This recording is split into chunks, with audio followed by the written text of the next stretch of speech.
what's up? C'est Mike Zop, 630 Money Gang. Shout out le journal du hip-hop. Shout out Tenso, derrière la caméra. C'est que du lourd.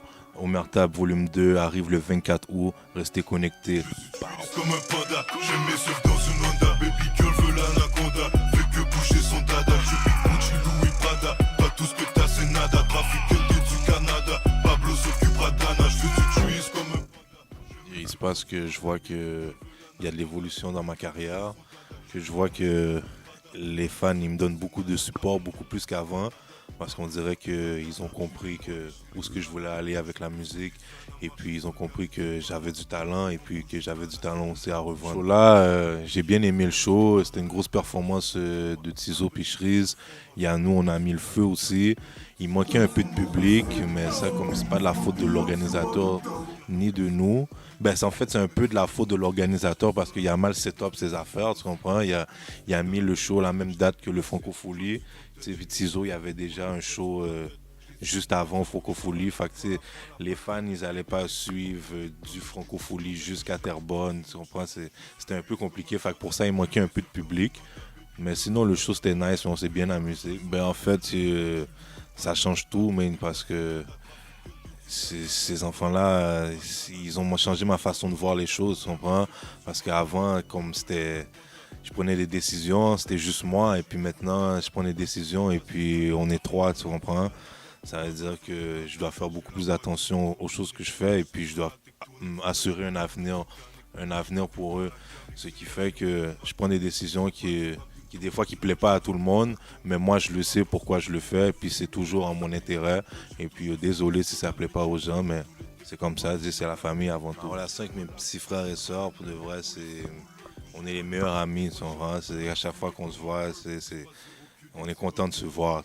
Même si on se voit pas des fois pendant 2 mois, quand on se voit, c'est comme si on s'est vu hier. Puis j'ai été le plus grand et puis j'ai toujours eu un genre de poids sur mes épaules quand j'étais plus petit parce que mon père était en prison et puis souvent, ce qui fait que ma mère elle comptait souvent sur moi pour que je l'aide et puis les enfants étaient trop jeunes pour comprendre certaines choses que moi j'avais l'âge de comprendre, ce qui amenait que moi j'ai maturé vraiment vite, que j'ai grandi vraiment vite et puis que aujourd'hui n'importe quoi, mes frères et sœurs, ils savent que moi, je suis là pour eux et puis que je vais comprendre.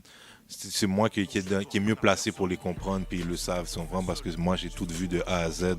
Tandis que ma petite sœur, elle n'a pas tout vu. L'autre après, il a moins vu. L'autre après, a moins vu, tu comprends? Soit à la fin, celui qui est blessé, c'est le plus petit, tu comprends? Mais ils savent que n'importe quoi qui arrive, je suis là pour eux. Et puis, ça, c'est n'importe quand. En fait, bien sûr, j'ai des projets. C'est sûr, il nous faut un peu plus de bénéfices pour y arriver, mais on travaille là-dessus.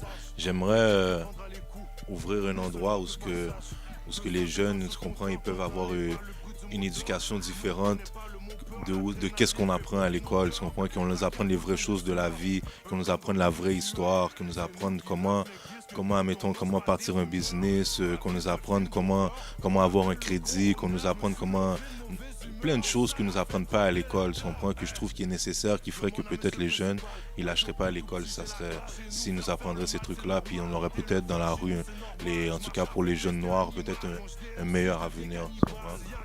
Alors, c'est ça que j'aimerais faire pour ma génération ultérieure. Pour vrai, je me suis bien fait accueillir. Pour de vrai, Haïti, c'est un pays super nice, là, tu comprends? Surtout quand tu es un touriste, là, ils appellent ça là-bas, pour les gens qui connaissent pas, ils appellent ça les diasporas, tu comprends? Et puis là-bas, t'es roi quand t'es diaspora, là, tu comprends? Surtout les clercs, là, tout le monde veut de l'argent, là, ils te courent après, tout le monde est gentil avec toi, puis moi, je suis quelqu'un, je donne, là, tu comprends? Tu veux, tiens. À la fin, je gère bien avec tout le monde, et puis tout le monde est content, puis on a du fun là-bas.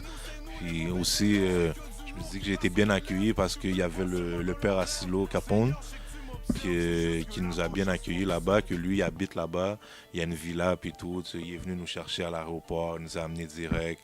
Donc, ouais, ça a été un séjour vraiment merveilleux. Mais parce que comme si la musique qu'on fait, c'est notre CV, c'est qui on est, tu comprends? Fait que moi, en tout cas, ce que je mets dans mes textes, tu comprends, c'est du véridique.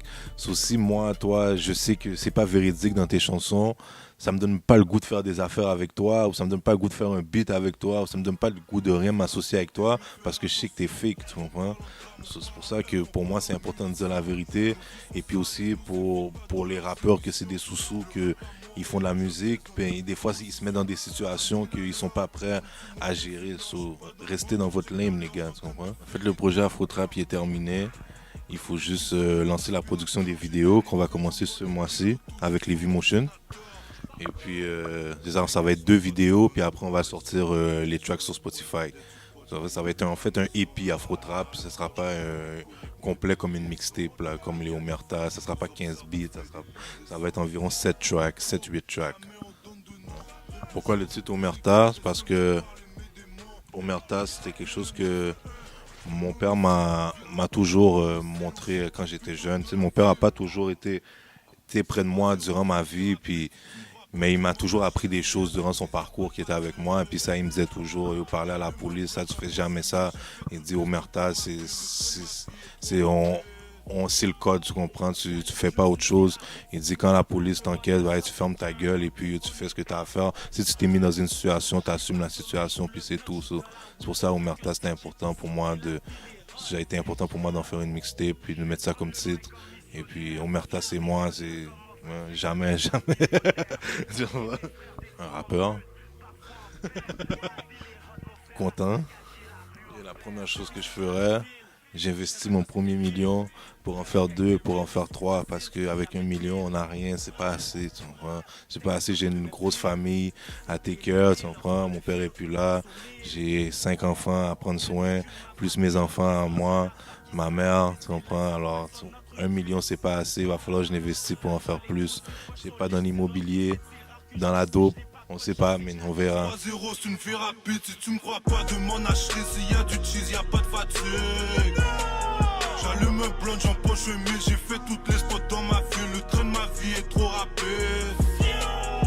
Canicule, c'est une vie rapide, si tu me crois pas, demande à Sock, dès qu'il y a un update, on est up.